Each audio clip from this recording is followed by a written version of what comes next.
The term Planet X was coined by the American astronomer Percival Lowell sometime between 1905 and 1908.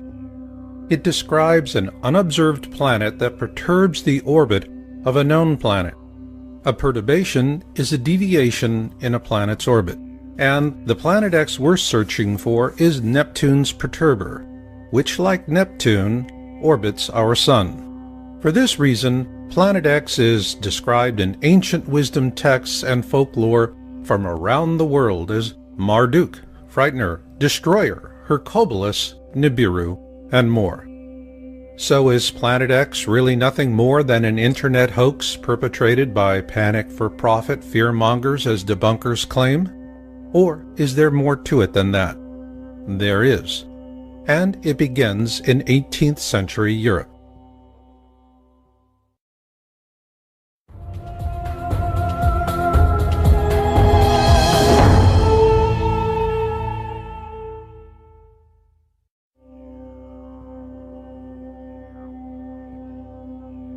On March 13, 1781, William Herschel discovered Uranus, making it the first planet to be discovered with a telescope. Following his discovery, European astronomers turned their attention on Uranus and observed perturbations in its orbit. This discovery would eventually launch the search for Planet X.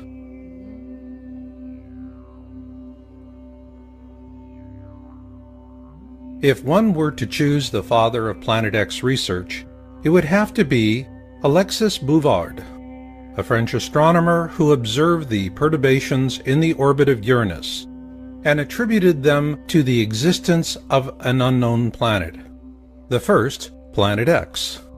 Unfortunately, Bouvard died before the coordinates for Neptune could be mathematically determined by French mathematician Urbain Le Verrier and British mathematician John Couch Adams, using Bouvard's observations. Verrier gets the official credit because he relayed those coordinates to astronomer John Gall of the Berlin Observatory, and 5 days later, Neptune was observed by Gall on September 23, 1846. This made Neptune the first planet to be discovered by a mathematical prediction. So Neptune was also the first Planet X to be discovered. But subsequent calculations based on the orbits of Uranus and Neptune indicated the presence of yet another Planet X, well beyond the orbit of Neptune. And so the search resumed. Not in Europe, but in America.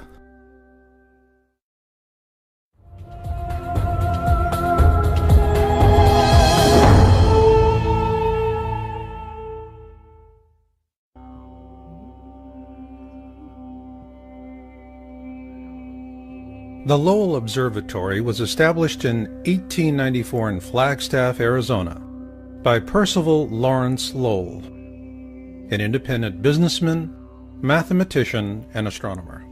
One reason Lowell founded the observatory was to study the planet Mars and its canals. The other was the search for other objects of interest in our solar system, most particularly Neptune's perturber, Planet X.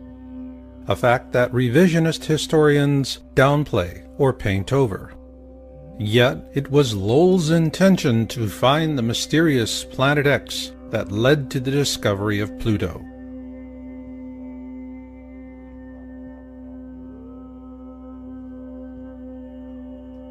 In 1929, 14 years after Lowell's death, a young astronomer by the name of Clyde W. Tombaugh was retained by the Lowell Observatory to carry on the search for Planet X. And on February 18, 1930, he discovered Pluto. At the time, astronomers believed he had found Planet X, Neptune's perturber. Consequently, the topic of Planet X languished for some time after Tombaugh's discovery. However, after the discovery of Pluto's moon Charon in 1978, it was determined that Pluto lacked the mass to be Neptune's perturber, as it is only about 60% the size of our own moon. So with that, the search for Planet X was once again afoot. It's also interesting to note that Pluto was later demoted to the status of a dwarf planet in 2006 by the International Astronomical Union.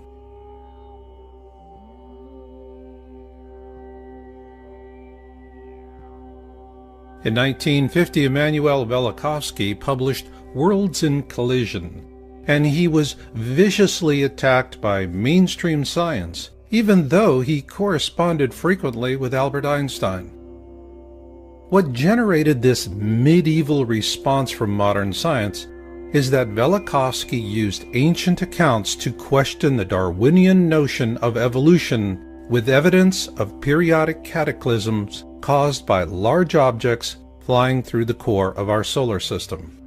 Despite ruthless suppression, Velikovsky's work reawakened an open discussion of Planet X, and following that, a steady trickle of interest emerged, both in mainstream science and the media.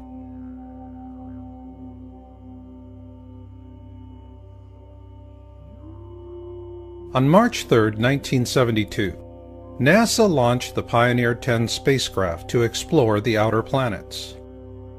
However, according to government whistleblowers, the real purpose was to find Planet X, or at least to help narrow down the search field. An interesting aspect of Pioneer 10 is that it also carried a small gold anodized aluminum plaque designed by astronomer Carl Sagan, should the spacecraft be found by extraterrestrials. At present, communication with the Pioneer 10 spacecraft is no longer possible.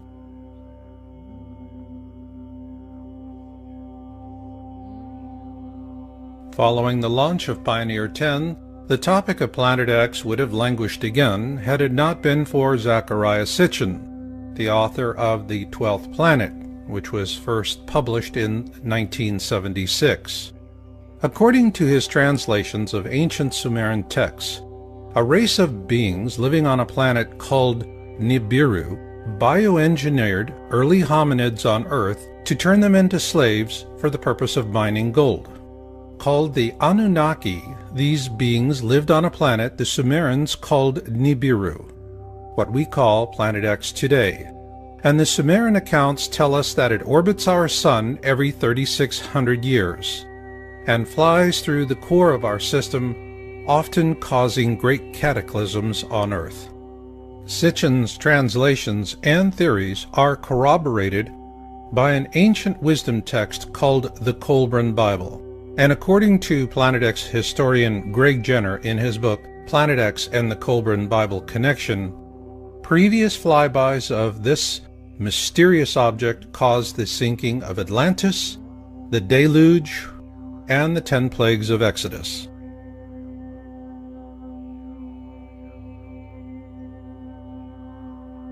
Although Sitchin was continuously mocked and attacked by fundamentalists, our government took his work seriously, and on January 25, 1983, NASA launched the Infrared Astronomical Satellite, IRAS.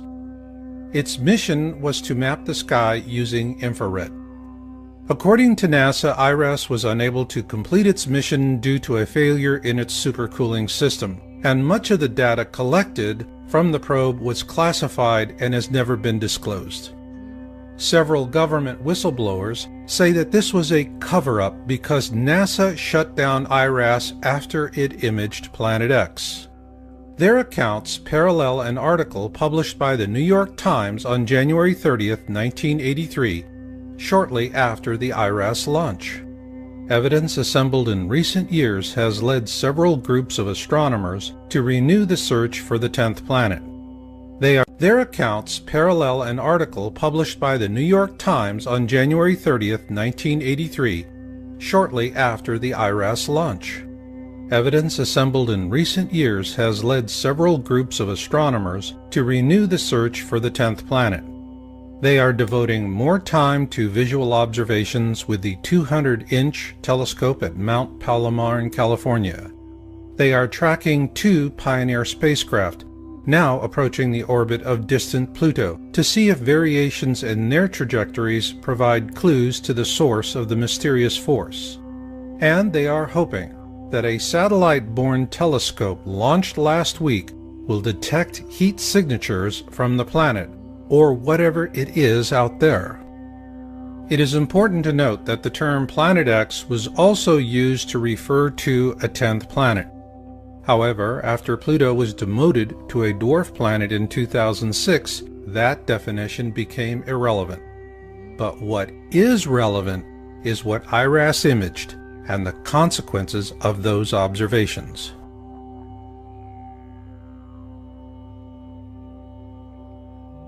In a Victoria Advocate article published on June 14, 1988, NASA astronomer Dr. John D. Anderson was quoted as saying that telemetry from the Pioneer 10 spacecraft indicated the existence of Planet X.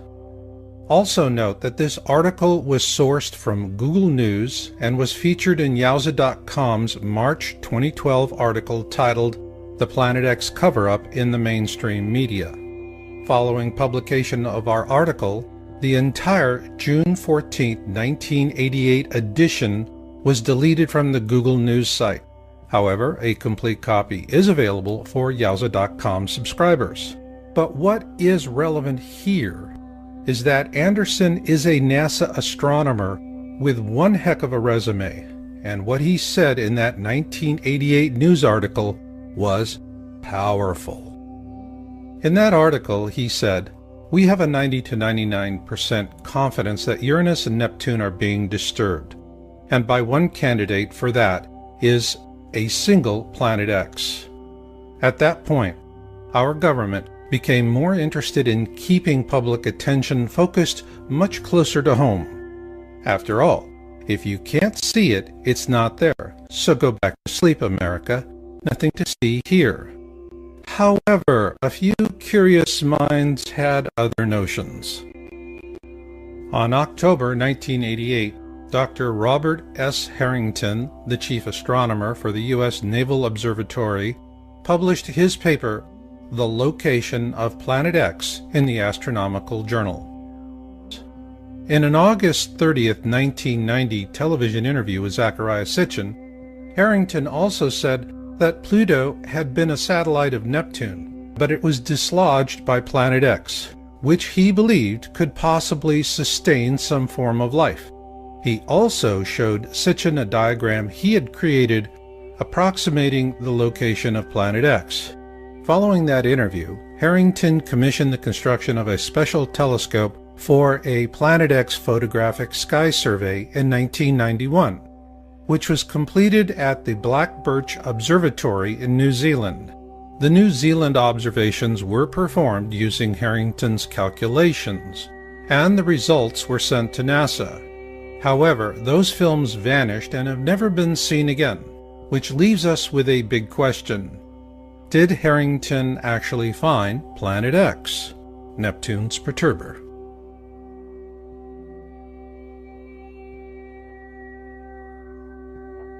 In 1992, Sitchin produced a documentary titled "Are We Alone in the Universe?" At the end of that film, Sitchin quotes a NASA press release from that same year. Unexplained deviations in the orbits of Uranus and Neptune point to a large outer body system of 4 to 8 Earth masses on a highly tilted orbit 7 billion miles from the Sun.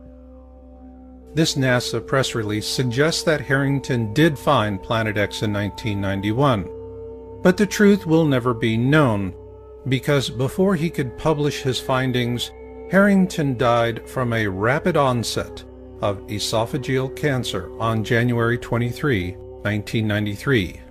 With his New Zealand findings suppressed and having died before he could publish his findings, many believe he was assassinated. One of the reasons given by those who subscribe to the theory of an assassination was an obituary by Charles E. Worley of the U.S. Naval Observatory. Worley wrote an obituary about Harrington that states, "Late in his career, Bob seemed quite skeptical of such an object, however."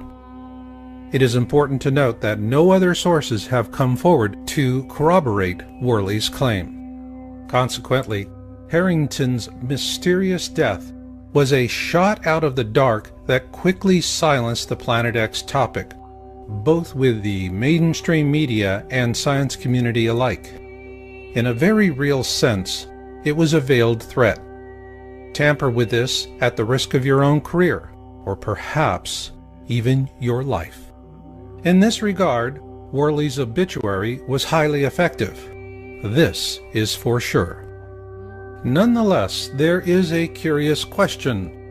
Harrington built a custom telescope for a U.S. Naval Observatory station in New Zealand.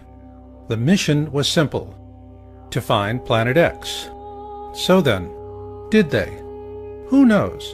Because until NASA decides to declassify Harrington's observations, all we can say is that where there is smoke, there is fire.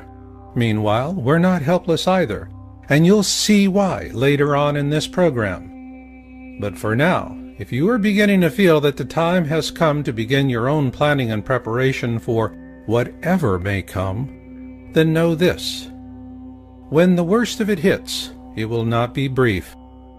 This will not be weeks or months. Rather, we're looking at several years, perhaps longer than a decade.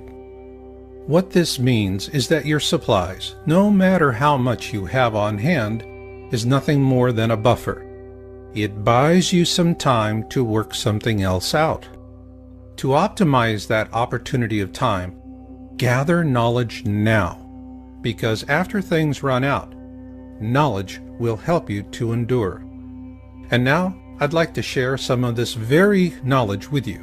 It's something I've put a lot of work and love into because I know it will help people to make it to the backside. And that is what I'm all about.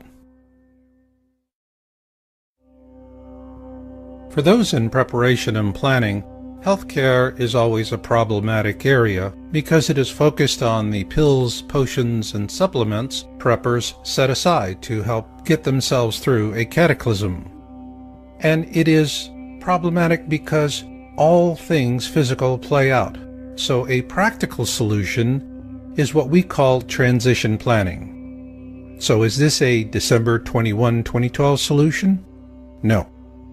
In our last video, Planet X System Observations and Orbital Path Analysis, we addressed December 21, 2012 as an awareness event. It was media-driven and it was successful in creating awareness, so on that regard, mission accomplished.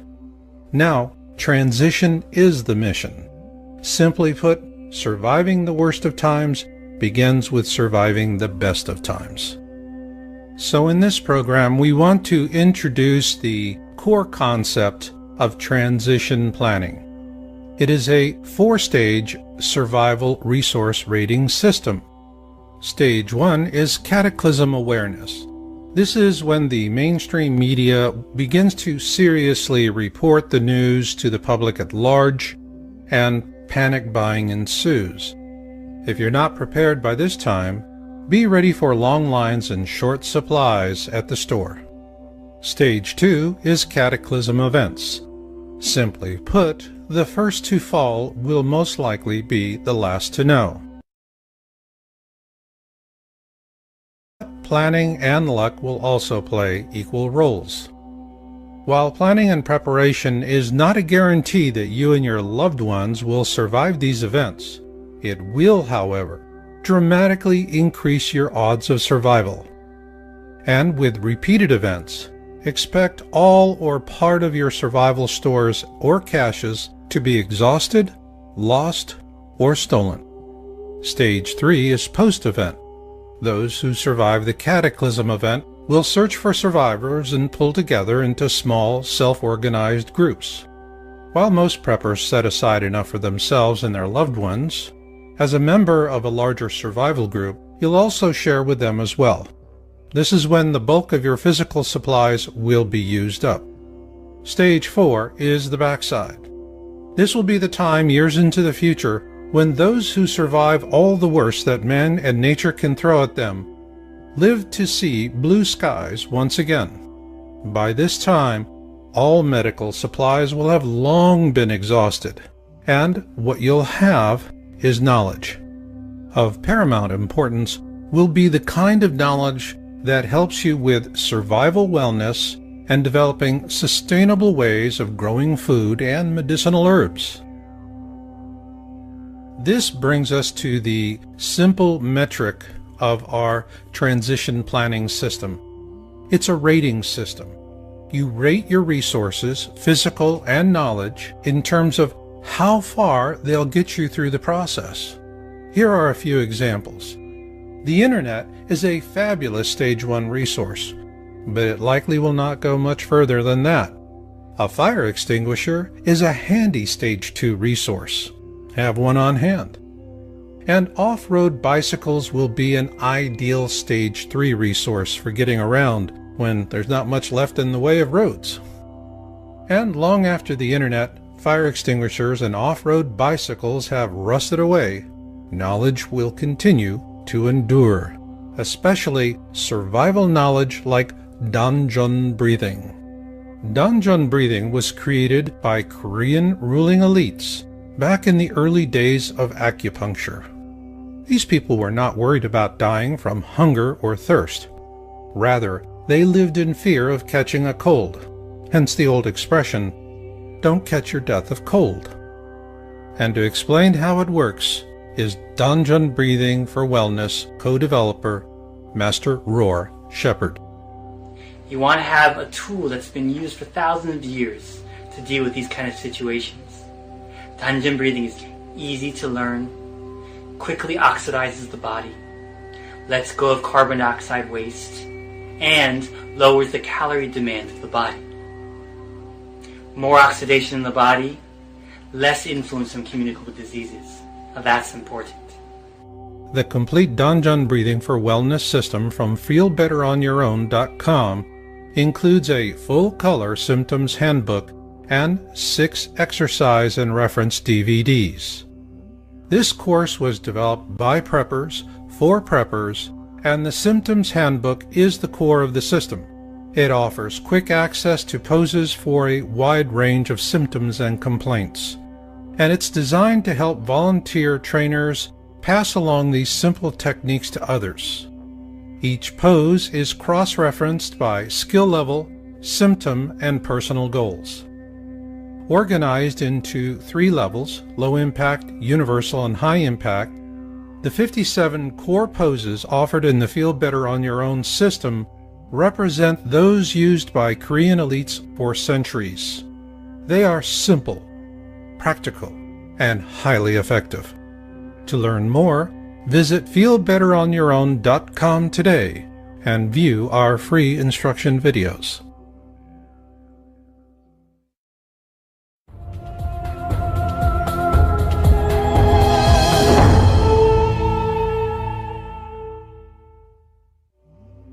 Imagine that you knew about the stock market crash of 1929 well in advance of the common man. Obviously, you could use such advanced knowledge to reap windfall profits from the misery. That is, assuming you were to keep the knowledge a secret. So, to what lengths would you go to keep future victims in the dark so that you could achieve the full measure of your own self-interested goals? Likewise, would you expect elites to rise above their own compulsions for power and wealth for moral or ethical purposes to inform the public at large, even if you are not so inclined? The point here is that for the elites, the topic of Planet X has always been about the leverage of deception, because of something I call Titanic rules. First class gets the boats, and steerage goes down with the ship. We're steerage, and the best we can do is to muster an occasional glimpse through a foggy porthole before the elites close it. Yes, it's unfair, but it has always been that way, and each day you spend agonizing over this is one less day you're focused on what really matters: your survival and that of those for whom you love and care. Keep this in mind as we present excerpts from observation reports. On April 24, 2006, Yowza.com broke the story on the South Pole Telescope, SPT, in Antarctica. The stated mission for the SPT really doesn't make a lot of sense because the same science could be done somewhere else at a fraction of the cost. So why build an expensive and sophisticated infrared telescope in such an inhospitable and inaccessible location as the Amundsen Scott South Pole Station in Antarctica? The answer is simple.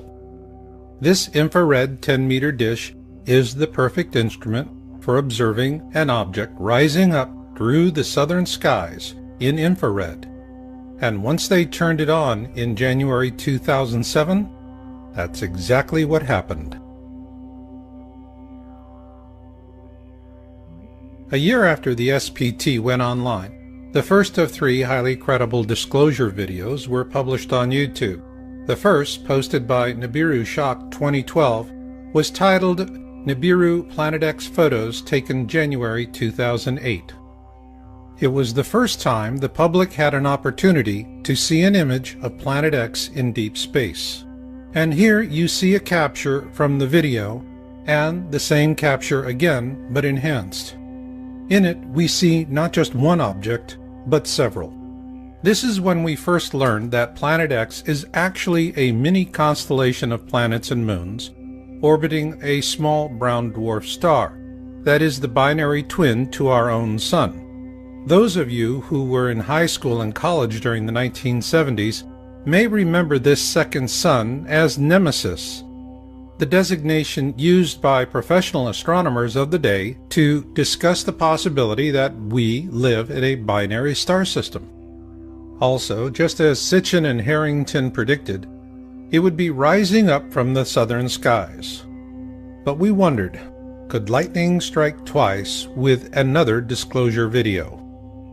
On March 3, 2008, Nibiru Shock posted his second video titled Nibiru Planet X Update February 1, 2008. What do you know, lightning did strike twice. And in that video we're told that Nibiru is now inside the Kuiper Belt, well beyond the orbit of Pluto. In this video, he tells us it is entering our system at an extremely shallow angle. This is consistent with our most current findings. In this second video, Nibiru Shock 2012 gave us a brilliant series of images that clearly show Planet X is a rather substantial mini-constellation of planets and moons, a brown dwarf star that is in turn orbiting our own Sun. Consequently, it does not look or move like anything humans have seen in over 3,600 years. He also told us that governments are afraid of a panic. Perhaps. But then again, remember Titanic rules. First class gets the boats, and steerage goes down with the ship. We're steerage. Why do we say this?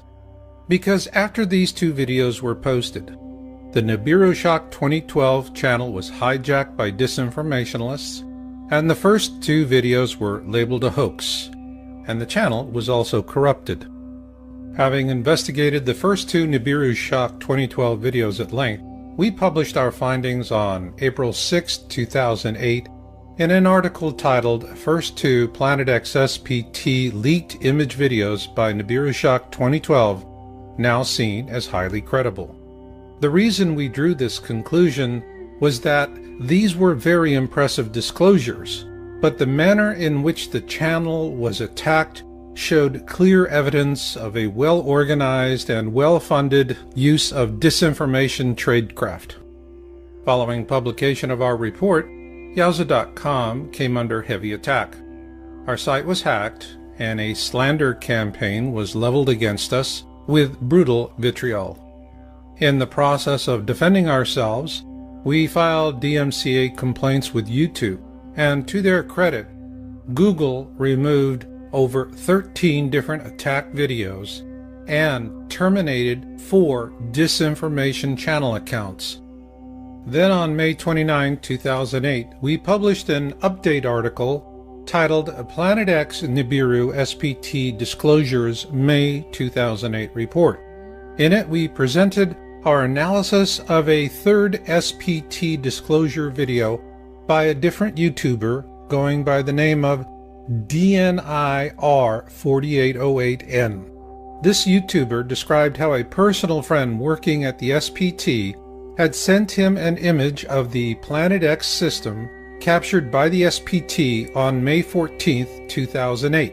In the video, DNIR4808N named his friend, and the government had the YouTube channel removed along with this video within a few hours after it was posted. Thanks to an anonymous tip, we were able to download the video before the channel disappeared. The video was authentic, but the manner in which the channel was taken down was clear proof of further government suppression. And when you compare the images in the DNIR4808N video with the Nibiru Shock 2012 videos, it's obvious that both are of the same object or series of objects, which also happen to be in the southern skies. At that point, the question for our team was simple. How did these 3 SPT disclosure videos compare with Dr. Harrington's paper, The Location of Planet X, published in October 1988, and with the illustration he showed Zecharia Sitchin in a 1990 television interview? Luckily for us, the answer came a few months later. Corroboration for Harrington's calculations finally came in 2008 with the last polar flyby of the Sun by the ESA NASA Ulysses probe. Although NASA says that the spacecraft failed before critical data could be gathered in its last orbit around the southern hemisphere of our Sun, it nonetheless yielded valuable data, and we published that on October 13, 2008, with an article titled The ESA NASA Ulysses Probe and Planet X Nibiru. The probe data is clear. The Sun's southern hemisphere is noticeably more active than its northern hemisphere. Also of interest is where the peak solar winds originate and the direction in which they're pointed.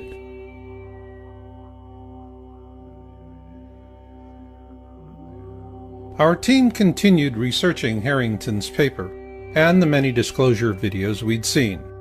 Finally, on September 7, 2010, we published our findings in an article with a video titled The Only 3 Authentic SPT Disclosure Videos of 2008. Simply put, the 3 videos we discussed in this program by Nibiru Shock 2012 and DNIR 4808N are the real deal.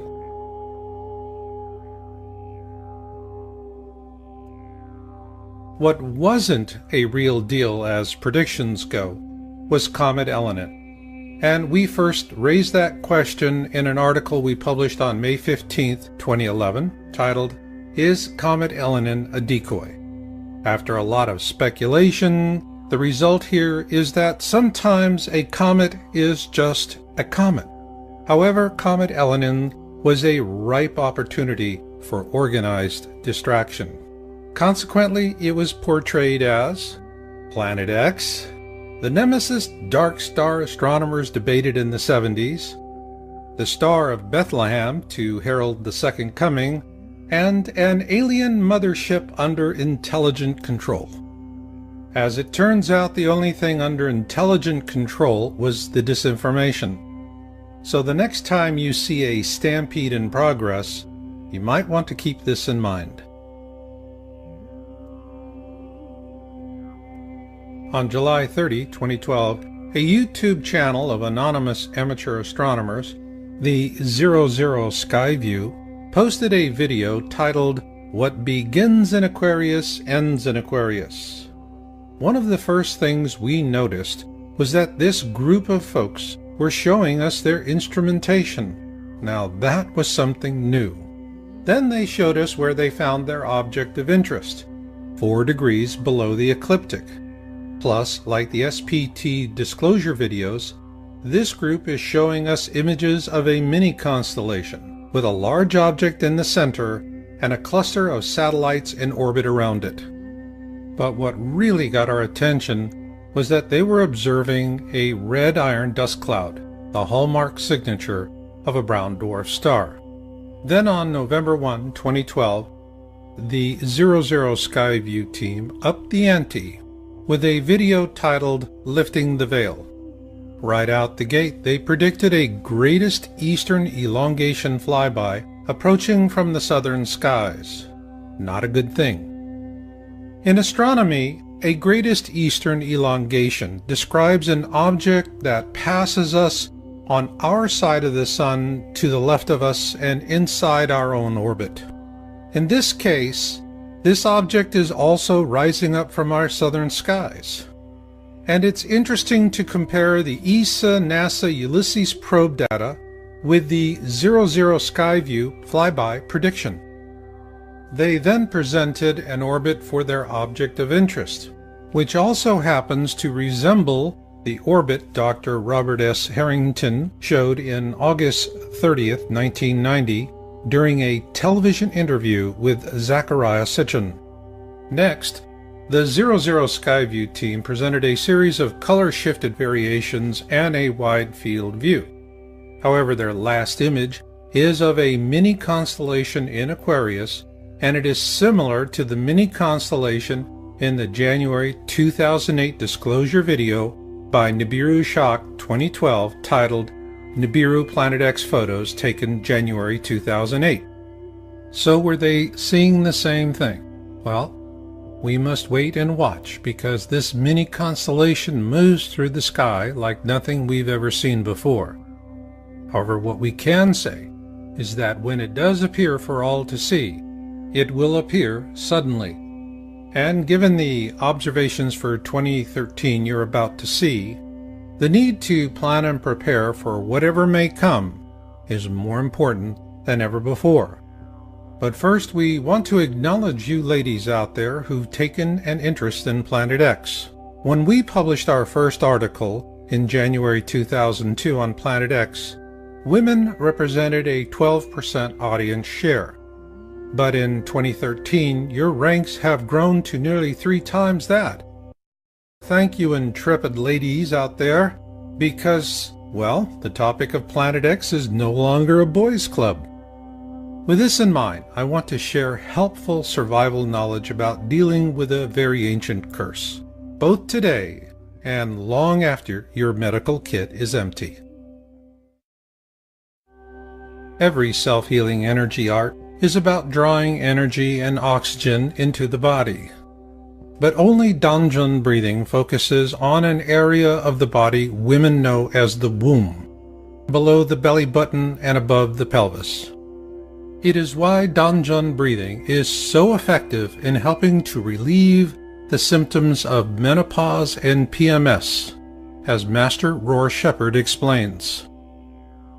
We energize that area, we heal that area, we bring oxygen right into that area. More oxygen, more healing, less pain. This is the most valuable tool for you. Ladies, when drugs and treatments are no longer available and the medical kits are empty, what can you do? You do what Korean women have done for thousands of years, because it works. Danjun breathing. Need relief today? The good news is, the sooner you start, the better.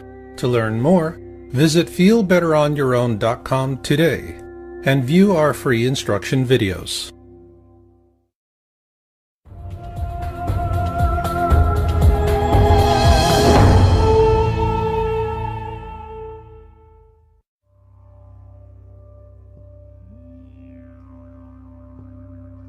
At the beginning of January 2013, Yowza.com researchers began tracking an uncatalogued object using the Vulcan feed camera from the Turrialba volcano in Costa Rica.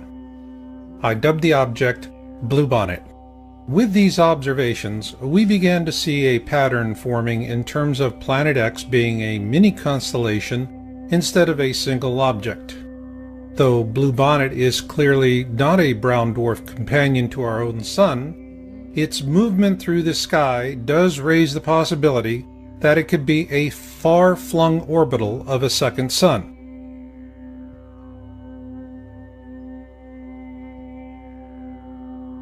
On February 11, 2013, we published our findings in a video titled Object of Interest as Seen from the Turrialba Volcano.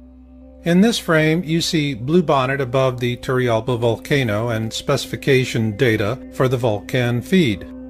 Turrialba is 10 degrees north of the equator at approximately 11,000 feet, and the Vulcan camera was pointed to the southwest with a good view of the Pacific Ocean on a clear day. In that video, we explain the difference between the horizon as we see it here on Earth and represented by the red line. The green line you see cutting through the center of the Sun is the ecliptic. The ecliptic is the plane of our solar system, and all of the planets orbit the Sun within a few degrees of it. This is important to know when analyzing a newly revealed and disturbing prediction by Nostradamus. In October 2007, the History Channel aired The Lost Book of Nostradamus for the first time. In this video, 7 prophetic images paint a catastrophic end to life as we know it. According to this program, Nostradamus is showing us the constellation of Fucus because it will play a pivotal role in the flyby. This was interesting because the Vulcan feed image data also shows Bluebonnet transiting through or very near to the constellations Ophiuchus and Sagittarius in December of last year.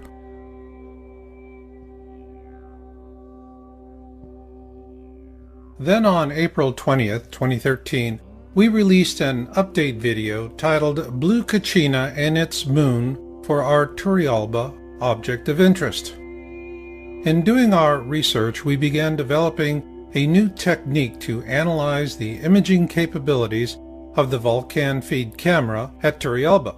We initially used this technique in a rather limited way, but it later evolved into a powerful image analysis method. Also noted in this update was a video released by the 00 Skyview team on March 23, 2013 titled The 5 Uploaded Images from the Dance of the Stars video. In that video, they provided a chart that gave us an interesting possibility for potential orbitals in the vicinity of Ophiuchus. Following months of observations and capturing hundreds of images to our database, we were able to plot a rough orbit for Bluebonnet, which we determined to be an outermost orbital of the Planet X system brown dwarf companion to our own Sun. Ergo, Bluebonnet does not orbit our Sun, but rather something else that does. We also looked at the predictions of remote viewer Major Ed Dames about these times and what the Colburn Bible tells us to expect. The first passage of Manuscripts 3:4 begins with, "When blood drops upon the earth, the destroyer will appear, and mountains will open up and belch forth fire and ashes." This is a key passage, so let's take a moment to study it. When blood drops upon the earth refers to the iron dust cloud surrounding the Planet X system. The destroyer will appear. What this tells us is that the iron dust cloud precedes the arrival of the destroyer, which in this case is Planet X, the ancient Hebrew and Egyptian description for this mini-constellation. And the rest just doesn't get any better.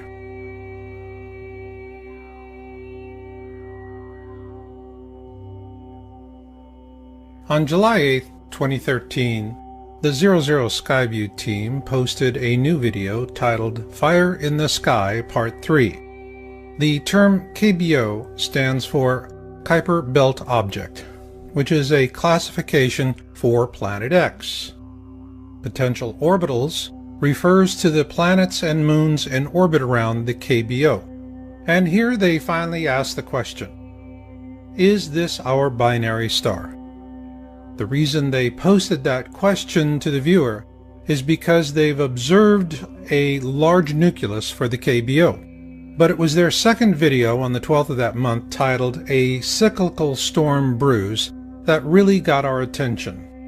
Near the end of the video, they announced that they followed our Turrialba volcano research and the object I dubbed Bluebonnet. We then get a warm attaboy from the good folks at the 00 Skyview. Thank you, fellas. Your kind words of support were greatly appreciated, and we certainly hope to see you on the backside.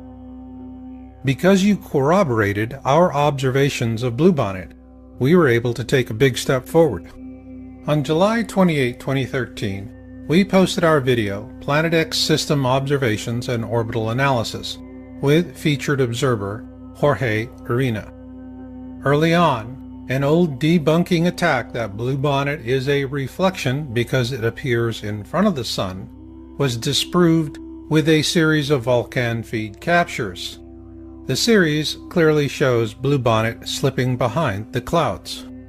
Also, the image analysis method we first introduced to our viewers in April was formalized and presented in detail. We call it Camera Sensor Illumination, CSI.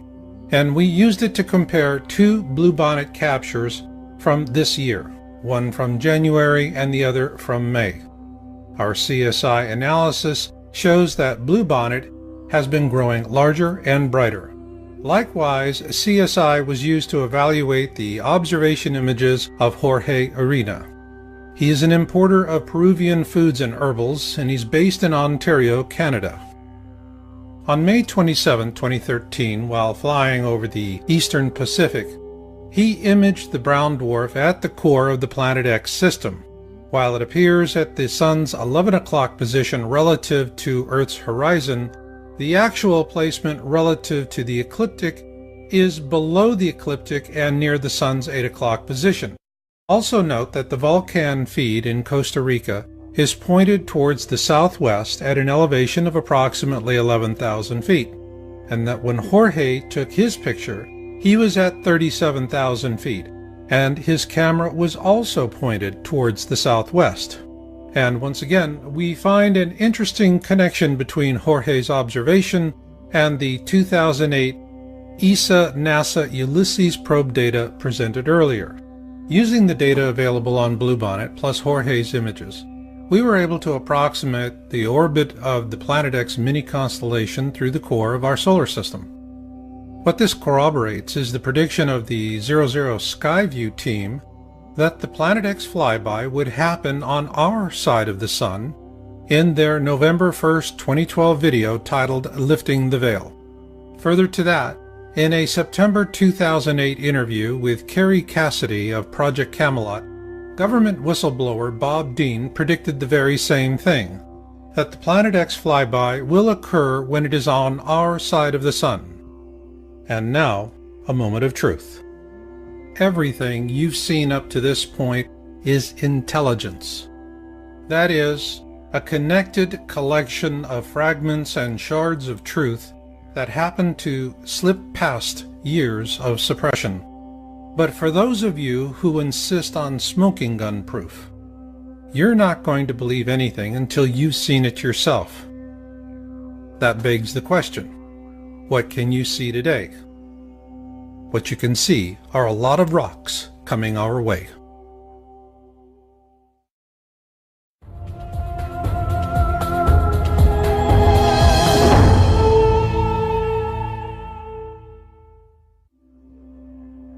The American Meteor Society was founded in 1911 for meteor observations. It is a reliable source for information about meteors and fireballs. If you need to see things for yourself, visit www.amsmeteors.org and support the effort. But why would you want to do that? Because on February 15, 2013, NASA had all of us focused on the flyby of asteroid 2012 DA14. After weeks of media hype, the flyby turned out to be a rather boring non-event. Yet, on the very same day, the Chelyabinsk meteor airbursted over the southern Urals.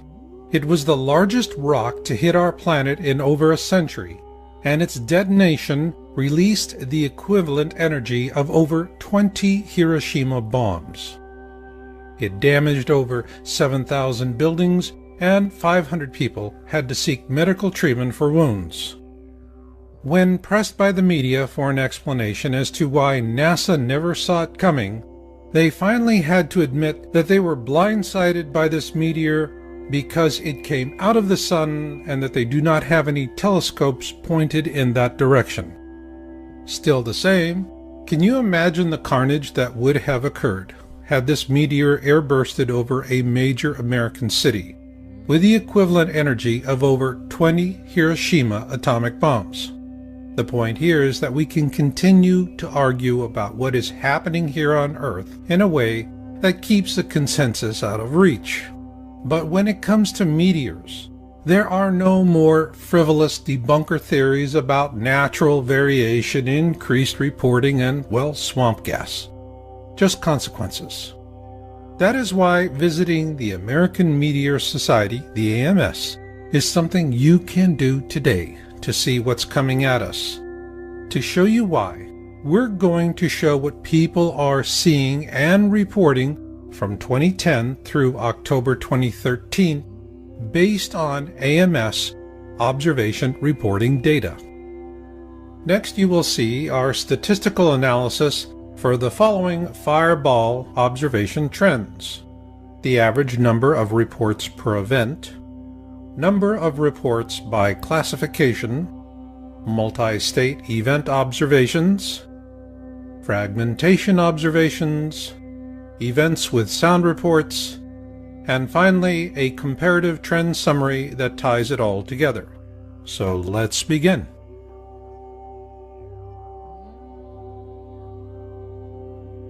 This series of slides shows the overall growth in the average number of reports per event for all classifications from January 1, 2010 to October 13, 2013. Of note is that in 2013, we see for the very first time in the history of AMS 2 fireball observations with over 1,000 reports each. So let's take a closer look at those reporting classifications.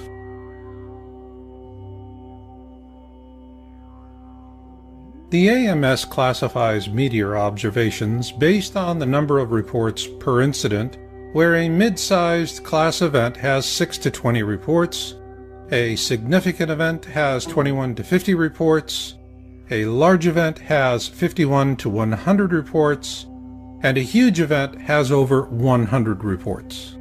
So let's begin with a look at the mid-sized events. Here we see a pronounced jump from 2010 to 2011. Part of that jump can be attributed to the implementation of new reporting procedures by the AMS. Now let's add the number of significant reports with 21 to 50 observations each. Here we see a clear growth trend. Interestingly enough, there were no significant large events in 2010. But there were significant large events in 2011 and 2012, as well as a marked increase in 2013. In terms of huge events with over 100 reports, 2010 was barely noticeable. However, that picks up in 2011 and doubles in 2012, and then again in 2013. Given that we had 2 events with more than 1,000 observations in 2013, let's take a closer look at the uptick in huge events. Here we see the jump from 2011 to 2012 and then again to 2013 is stunning to say the least. Not only is the trend huge, so are the fireballs or bolides as they are also called. So what's driving this trend? Multi-state observations.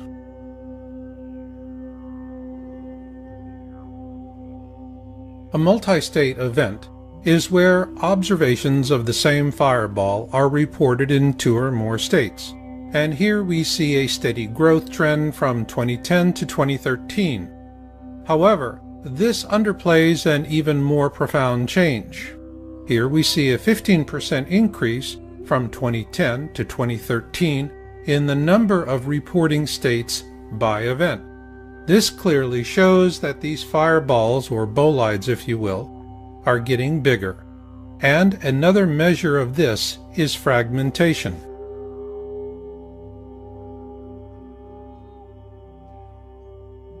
Fragmentation is a key indicator of size, and while angle of attack and velocity also play a factor, the rule of thumb is the larger the meteor, the more likely it is to fragment, or break apart if you will.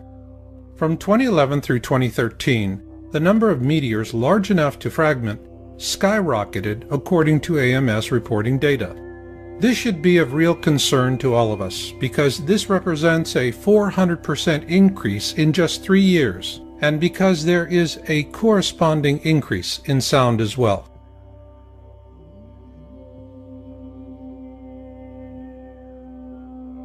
The AMS tracks 2 kinds of sounds: concurrent sounds heard during the flyby and delayed sounds heard just afterwards.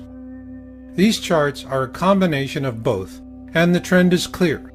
Sound follows with fragmentation. And what is really striking is that sound and fragmentation reports for 2010 through 2013 show nearly identical increases. So now let's summarize what we've seen so far by looking at the growth trend percentages from 2010 to 2013.